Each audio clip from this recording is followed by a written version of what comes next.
পাবো একটা পেছাইছি পেছাই ওয়াল আছে না এটা দুয়াতে টান দিছি এটা তো পাবি নিছি টান দিছি। পরক্রিয়া সন্দেহে স্ত্রীকে হত্যা করে আদালতে গিয়ে হত্যার দায় স্বীকার করেছেন তার স্বামী। 4 নভেম্বর মঙ্গলবার সন্ধ্যা 6:30টার দিকে পুলিশ মরদেহ উদ্ধার করে।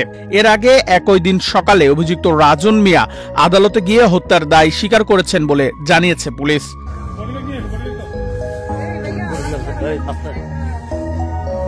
বিস্ময়কর এই উন্নয়নে গর্বিত জাতি, গর্বিত নতুন ধরা পরিবার, আবাসনে আস্থার আদর্শ, নতুন ধরা, নতুন প্রজন্মের নতুন পৃথিবী। ঘটনাটি ঘটেছে হবিগঞ্জের মাধবপুর উপজেলার নোয়াপাড়া ইউনিয়নের কররা গ্রামে। নিহত নারীর নাম শাপলা আক্তার, বয়স 25 বছর।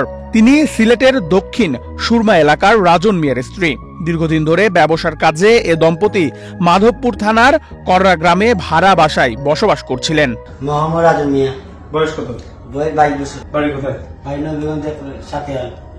নবীগঞ্জ সাতিয়াল। জি সাতারাইল সাতিয়াল। সাতিয়াল। আচ্ছা আচ্ছা।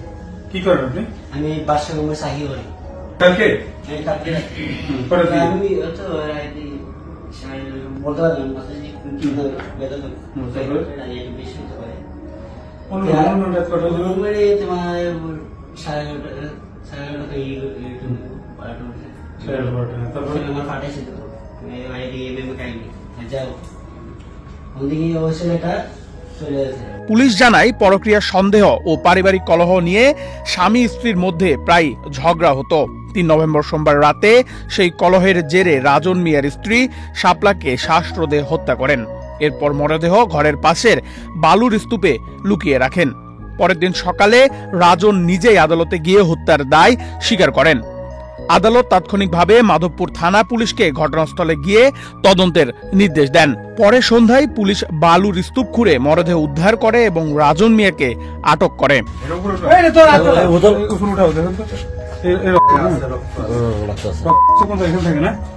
তারপরে সারা বছর কি দেওয়া বছরে সারা বছর নিতে হয় সিভিল বছর নিতে পারি তো